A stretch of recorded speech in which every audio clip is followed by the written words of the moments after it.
पुंडलीकवरदारि विठ्ठल श्री ज्ञानदेव तुकाराम सद्गुरु समर्थ त्र्यंबकानंद महाराज की जय। माऊली ज्ञानेश्वर महाराज की जय। जगद्गुरु तुकाराम महाराज की जय। श्री गुरुदेव दत्त। साधन हा विषय चाललेला आहे। यामध्ये मागच्या झालेल्या प्रवचनात अनेक नावं पण एकच साध्य आहे, म्हणजे सगळी नावं असली तरी ती एकाच ठिकाणाची आहेत, अशा तऱ्हेचं स्पष्टीकरण झालं।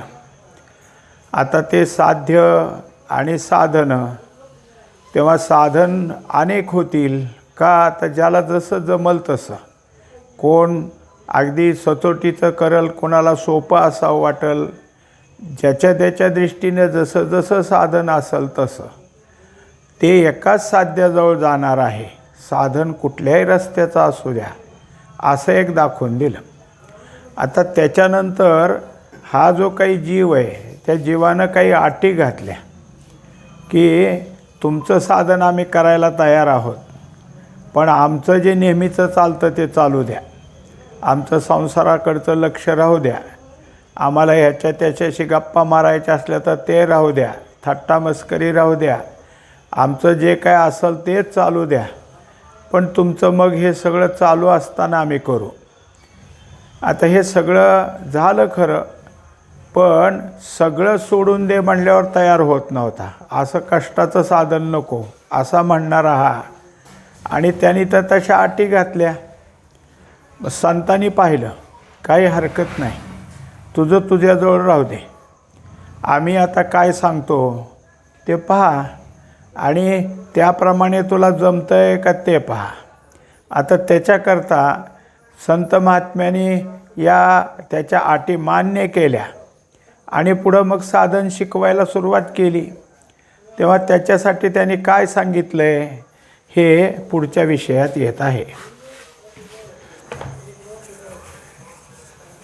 त्याकरिता एखादे उदाहरण घेऊन पाहू। आता संत महात्मे याच्या सगळ्या अटी मान्य करून त्याला साधन करायला शिकवतात, साधन करायला भाग पाडतात। तेव्हा त्याच्याकरता एक त्याने उदाहरण दिलेलं आहे।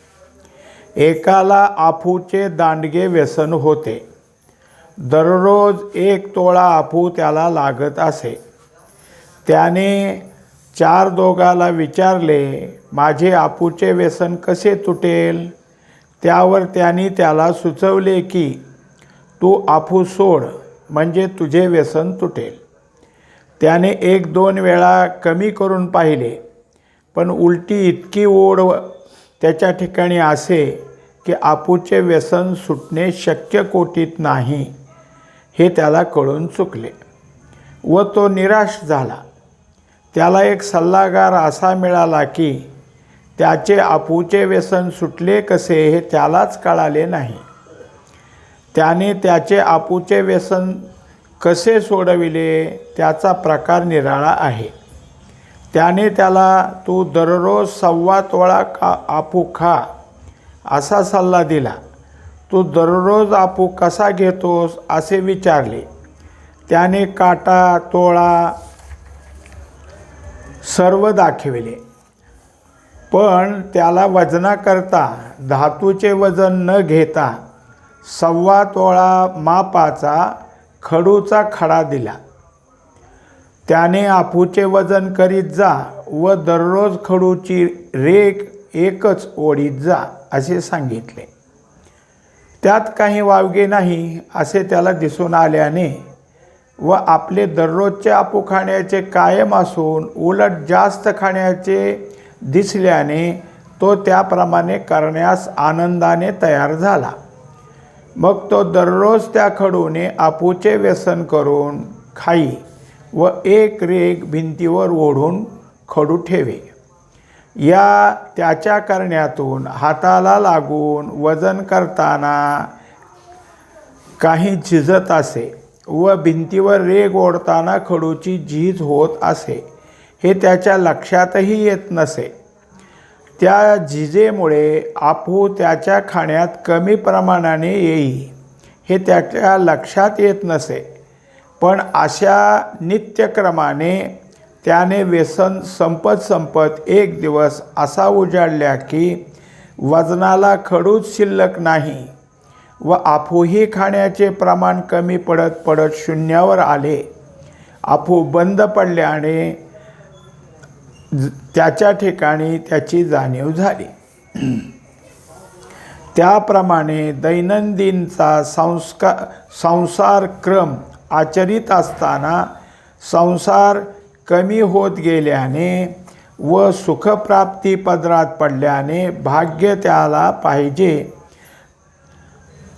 जसे व्यसन सुटण्यास असे पाहिजे त्याप्रमाणे हे उदाहरण दिले. आता आपण असं पाहिलं की एक उदाहरण आहे. त्या उदाहरणामध्ये त्याचं आपूचं व्यसन कशाने सुटलं तर जे त्याला वजन करण्याकरता खडू दिला होता तो कणाकणानं हळूहळू संपत गेला. वजनाला काही राहिलं नाही, आपू खायला काही तिथं राहिलं नाही. हे जसं आहे तसं त्याला आता जे साधन करायला शिकवायचं आहे त्याच्यामध्ये काही असं दिलं की तुझा संसाराचा क्रम तर दैनंदिन राहू दे, पण तुझ्या पदरात सुखप्राप्ती होईल असं जे काही आहे याच्यात संसार चालू राहील आणि सुखही मिळेल म्हणजे साधनही होईल.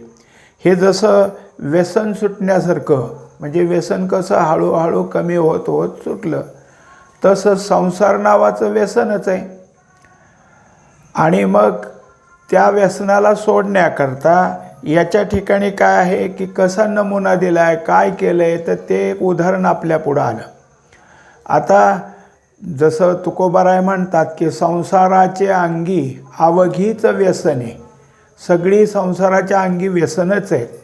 म्हणजे या व्यसनाचं उदाहरण दिलं ते कधी काळी कोणी आपू सेवन करत होता आणि तेच उदाहरण आपल्या पुढं मांडलं कधीतरी जुन्या काळातलं. असं नसून संसार नावाचं व्यसन आत्ताही आपल्याला आहे, ते आफूसारखंच आहे. कारण ते आफू जशी झिंग आणणारी तसं संसाराचं कार्य करताना सुद्धा मनुष्याला झिंग येते.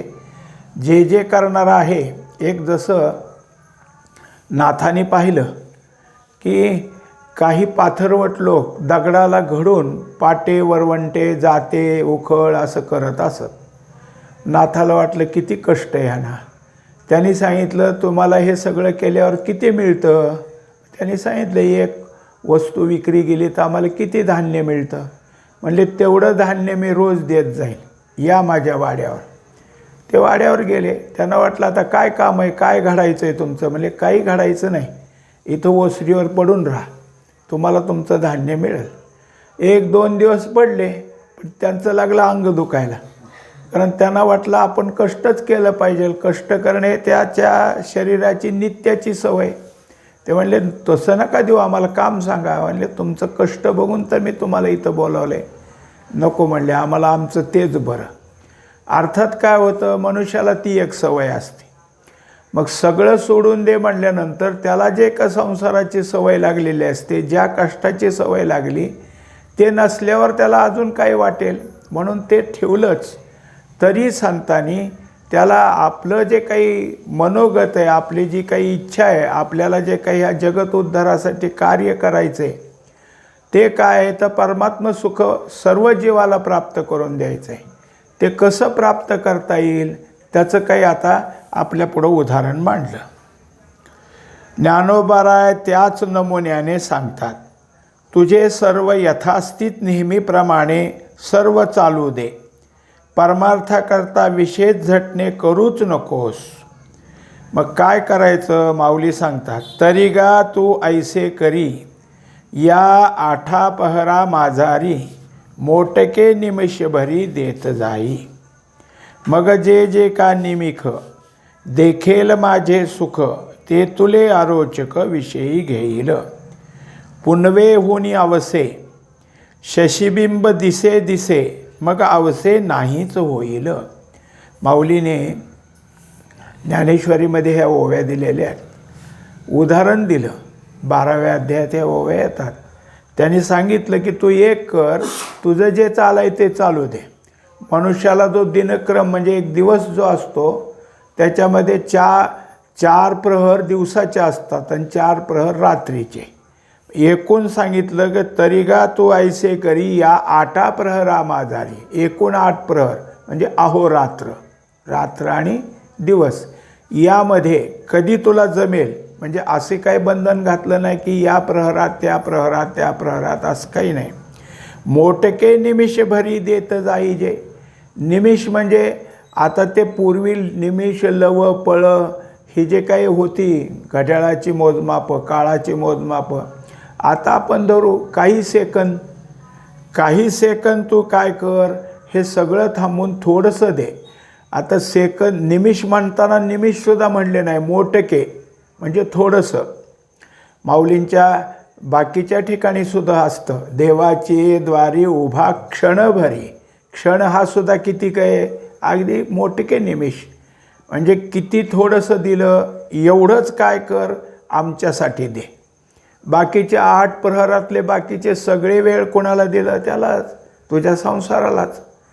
मग त्या फक्त 8 प्रहरातनं कधीतरी 1 निमिष, ते पण मोटके, एवढंच आम्हाला द्यायचं आहे. पण ह्याचा परिणाम काय होईल, मग जे का निमिख, तेवढं जे तुझं असलेला वेळ आहे की जो या साधनेत या परमात्मा सुखाच्या गोडीकडं जाईल, त्या गोडीचं जर तुला काही चव कळाली तर देखेल माझे सुख, तर तुला हे सुख त्या ठिकाणी अनुभवायला आलं. अर्थात हे सुख प्राप्त होण्याकरता एका निमिषात काय सांगितले, नुसतं निमिष द्यायचं का सगळं विसरून निमिष द्यायचं आहे, सगळ्याला बाजूला करायचं आहे. आता संसार नाही, मी तू नाही, म्हणजे मग मी आणि माझं या दोन्ही गोष्टी नाहीत, असा तो निमिषाचा काळ आहे. ते जर राहिलं तर अंतःकरणात काही नसताना अंतःकरण एकाग्र झालं आणि मग मात्र हे सुख तुला अनुभवायला येईल. हे सुख जर अनुभवायला आलं तर ते तुले आरोचक विषयी घेईल. मग तेवढंच सुखाचा अनुभव आला आहे, किती मोठक्या निमिषाचा. पण त्यामुळं जे विषयाचं सुख आहे, अशी जी आमची भ्रामक समजूत झाली, तिथली आमची जी काही विषयाबद्दलची ओढी कमी होईल. अरोचक म्हणजे विषयाची ओढ तुमची कमी होईल.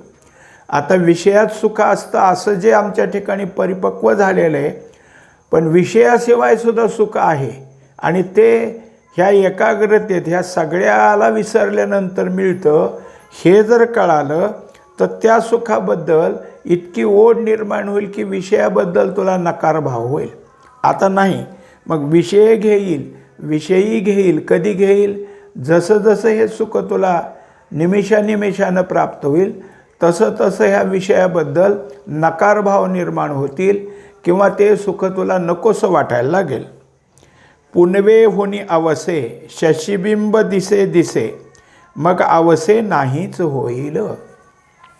आता उदाहरण असं दिलं की पौर्णिमेला पूर्ण चंद्र असतो आणि तिथून पुढची प्रतिपदा लागली की मग कृष्ण पक्ष लागतो, वद्य पक्ष लागतो.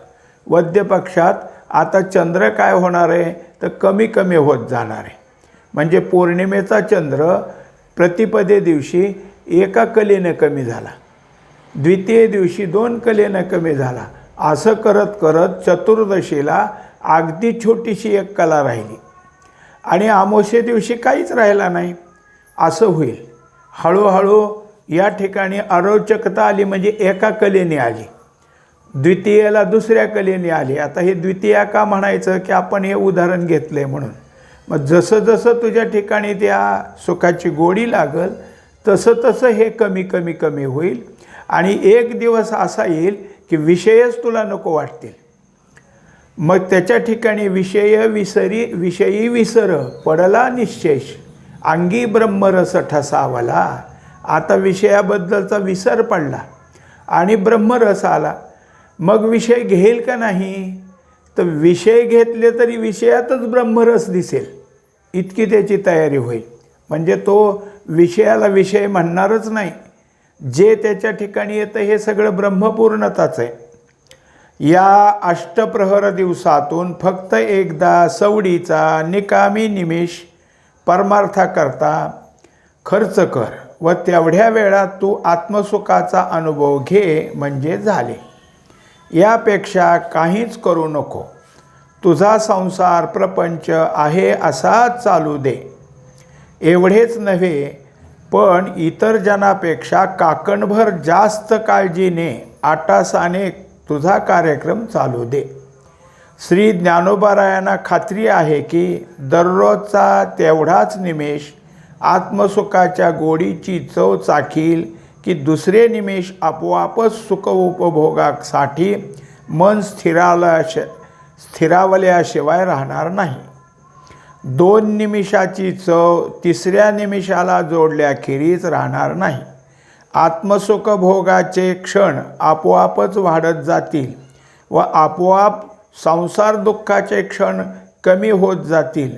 असाही एक दिवस त्याला उगवणार आहे की अष्टप्रहर दिवसाचे सर्वच क्षण आत्मसुख भोगात गेलेले आहेत. एकंदरीत हा जो काही साधन नावाचा विषय चालला आहे त्याच्यामध्ये 148 आणि 149 जे पान आहे, म्हणजे ज्यांच्याकडं पुस्तके आहे त्यांनी पाहिलं तर हा अत्यंत महत्त्वाचा भाग इथं दिलेला आहे की तुमचं साधन तुम्हाला कसं वाढवत न्यायचं आहे आणि तुमच्या साधनाला येणारे प्रतिबंध हे तुमचे कसे कमी होतील. म्हणजे साधकाच्या दृष्टीनं अतिशय सुंदर असा हा भाग या पानाच्या मध्ये 2 पृष्ठामध्ये अतिशय सुंदर दिला आहे. याचा जर विचार गांभीर्यानं झाला तर साधकाचं साधन सहज वाढत इतकं वाढेल की एक दिवस तो साधक आत्मसुखातच रममाण होईल.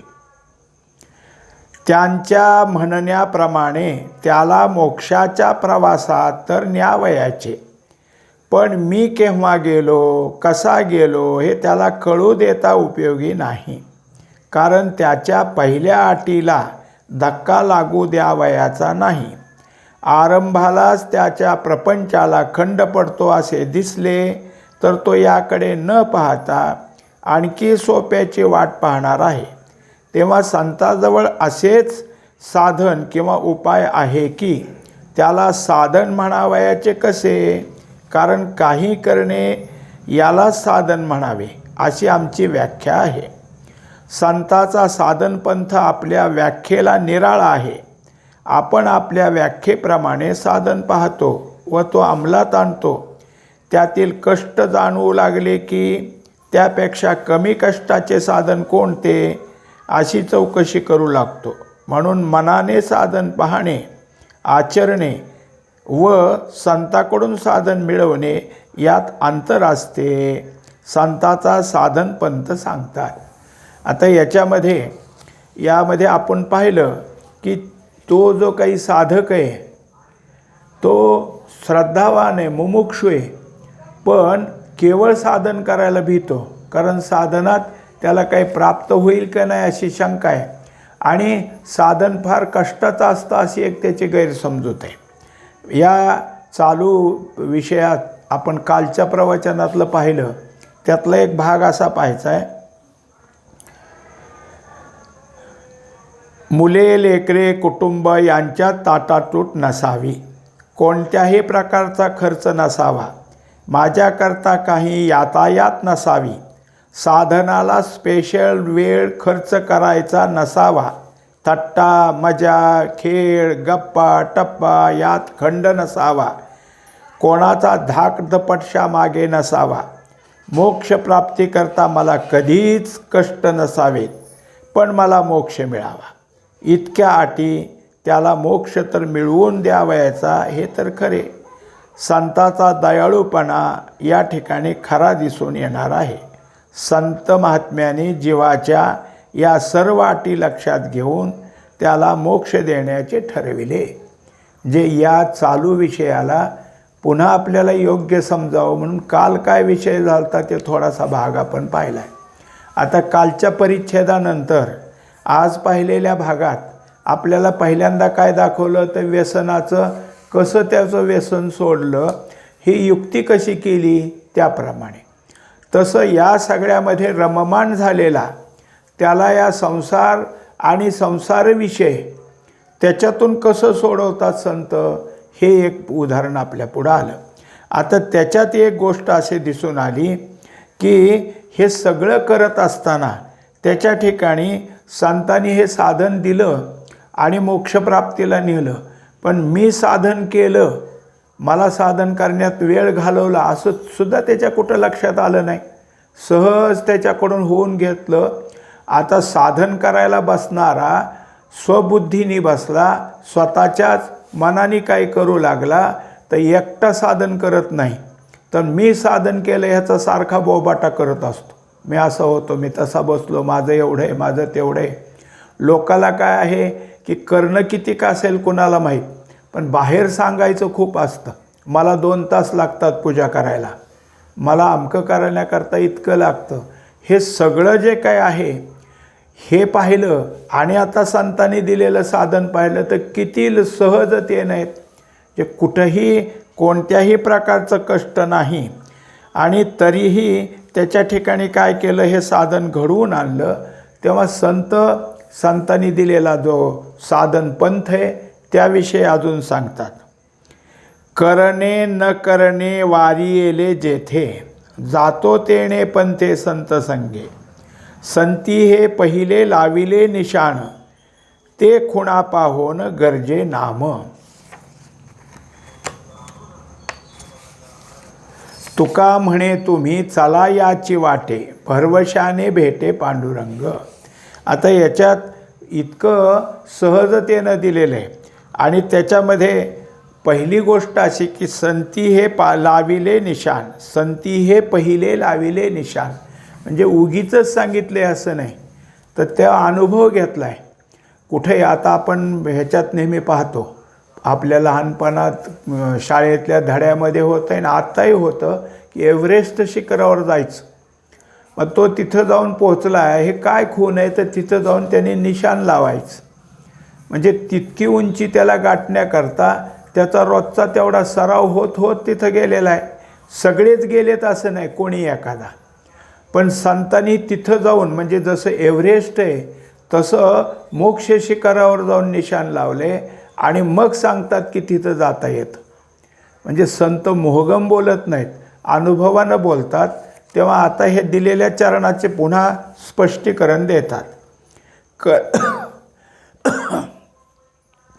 करणे आणि न करणे दोन्ही ज्या ठिकाणी उरत नाही, असा हा पंथ म्हणजे साधन आहे.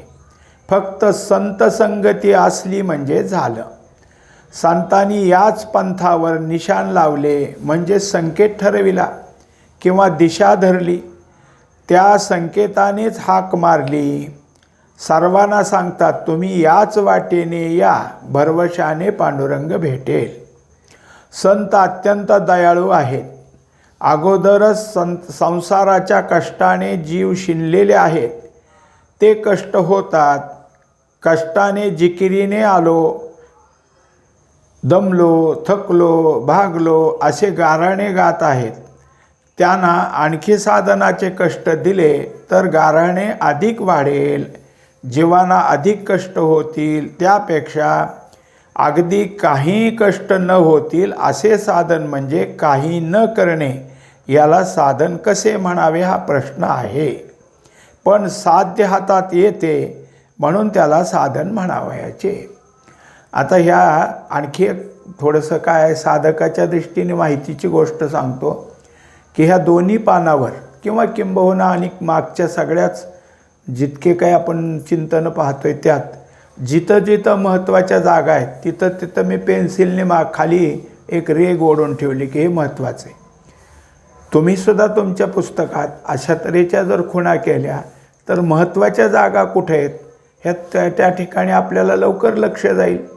वास्तविक सगळंच महत्त्वाचं आहे, ह्यातलं शब्दाने शब्द महत्त्वाचा आहे, पण त्यातही सार काय, महत्त्वाचं ठिकाण काय असं जर वाटायला गेलं तर तेवढे आपल्याला खूण होते. आता हे कशाहून आठवलं, हे केलेलं तर आहेच पूर्वी, पण आता निशाण म्हणजे खूण दाखवली हे यावरून ते आपल्या लक्षात आलं. आता दुसरी गोष्ट अशी की माऊलींचा एक अभंग आहे, काहीच न करणे हीच तुझी सेवा. म्हणजे भगवंताची सेवा कशी असते तर काही न करणे हीच सेवा आहे. तसं साधनात काही न करणे, काय केलं काय केलं नाही याच्यापेक्षा जे काही साधन तुमच्या ठिकाणी होत आहे ते कसं होईल, तर आम्ही काहीच करायचं नाही. मग काय करायचं, काय नाही, संत संगतीत राहायचं. संत आपलं आपलं साधन करतील आणि त्यांच्या संगतीत आपलं सहज होईल. म्हणजे संत संगतीत साधन होणं याच्यासाठी आपण काय वेगळं कष्ट केले, काहीच नाही.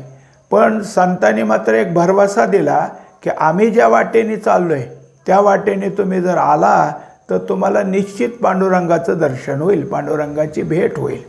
म्हणजे आम्ही ज्या वाटेने जातो ते वाट आमची निश्चित आहे, खात्रीचं आहे. आणि तिथं जाऊन आम्हाला तेच मिळतं की जे आपल्या अपेक्षित आहे. कारण ज्याला पांडुरंग म्हटले, जी भेट म्हणली ते सुखाचं स्थान आहे. सर्व सुखाचे आगर बाप रकुमा देवीवर, तर हे सर्व सुखाचे आगर आहे. म्हणजे सुखाची इच्छा सगळ्यालाच आहे. आणि सुखाचं स्थान कोण असेल, सुखाचं रूप कोण असेल, सुखाचा विग्रह कोण असेल तर पांडुरंग आहे. कारण सगळ्या संत महात्म्यांना निश्चित असं ध्येय दाखवायचं आहे. कारण निर्गुणाची खूण दाखवली तर सगळ्याला जड जाईल, म्हणून सगुणाची खूण दाखवणं हे संतांनी आपल्या ठिकाणी अंगीकारलेलं आहे. तेव्हा तुकोबारायाला तेच सांगितलं की तुका म्हणे तुम्ही चला याची वाटे, भरवशाने बेठे पांडुरंग. कुठल्या एका नव्या वाटेने जाताना जो नेहमी जात असतो त्याला सगळ्या गोष्टी माहीत असतात. इथं असं आहे बरं का, तिथं तसं आहे, इथं नीट चाल, इथं सावकाश चाल, इथं खडे आहेत, इथं खड्डा आहे, इथं काटेकोट्यांचा रस्ता आहे. तो वेळेवेळेला सावध करेल. तसं संताच्या संगतीत गेल्यानंतर या पंथामध्ये आपल्याला काही अडचण येणार नाही. आता त्यात एक शंका आपल्याकडून काढून घेतली आणि ती पूर्णही केली की हे काहीच न करता भेटलं, मग ह्याला साधन कसं म्हणायचं.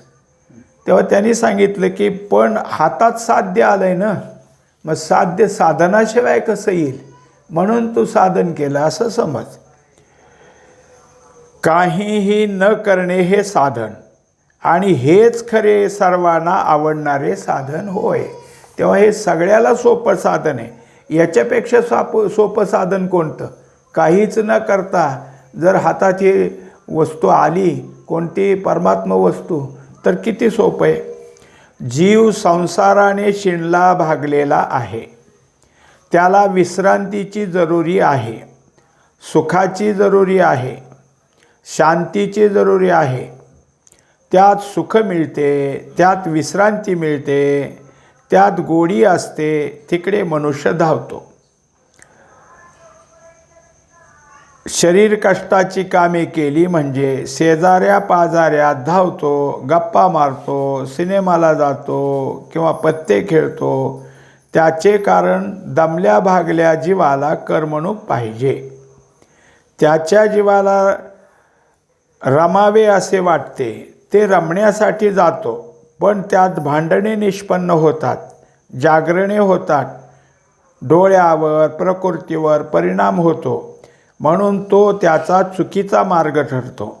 त्याला त्याच्या चुकीतून दुरुस्त करावयाचे आहे, पण त्याच्या आवडीची करमणूक त्याला द्यावयाची आहे व करमणुकीतून त्याचे साध्य ब्रह्म हातात देऊन संसार निवृत्ती करावयाची आहे.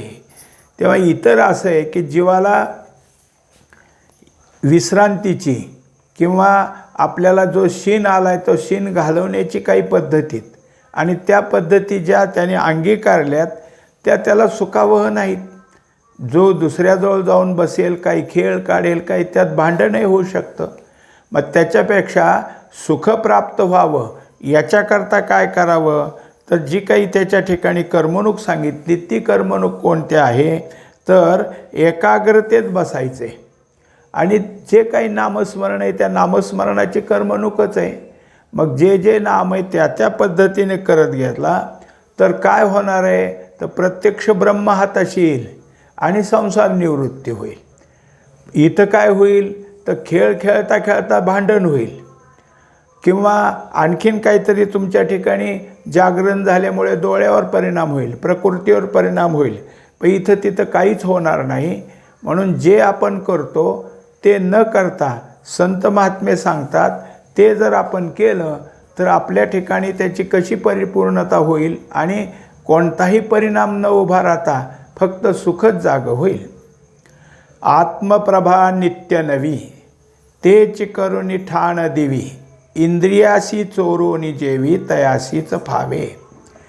जीवाच्या हिताच्या दृष्टीने काही गोष्टी अगोदर करणे जरूर आहे. त्याला पत्ते काहीच कळत नाहीत, त्याला खेळताही येणार नाही व जवळ नुसता बसला तरी करमणार नाही, कारण त्यातले त्याला कळत नाही. कानडी येत नाही, त्याला कानडीतले नाटक पाहावयास नेले.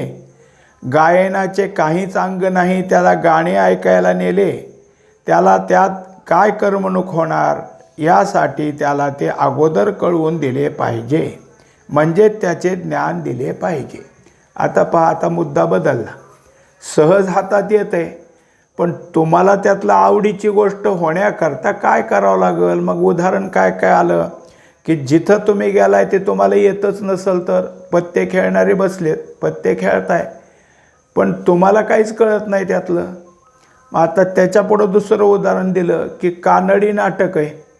आता आपण तिथं गेलो तर काय, मग जे काही कानडी नाटक असतं त्यांचं बोलणं आपल्याला काहीच कळणार नाही. किंवा ज्याला गाण्याचं अंग नाही त्याला गायन ऐकायला बसवलं तर त्यातलं तरी त्याला काय कळलं. म्हणून हे सगळं खरं आहे. साधन आणि साध्य दोन्ही सहजासहजी जरी असले तरी त्याचं ज्ञान दिलं पाहिजे. म्हणून मग त्याचं ज्ञान देण्याकरता संत महात्मे पुढचा आता आपल्याला काय आहे विचार सांगणार आहेत. पुंडलिक वरदा हरी विठ्ठल, श्री ज्ञानदेव तुकाराम, सद्गुरु समर्थ त्र्यंबकानंद महाराज की जय, माऊली ज्ञानेश्वर महाराज की जय, जगद्गुरु तुकाराम महाराज की जय. श्री गुरुदेव दत्त.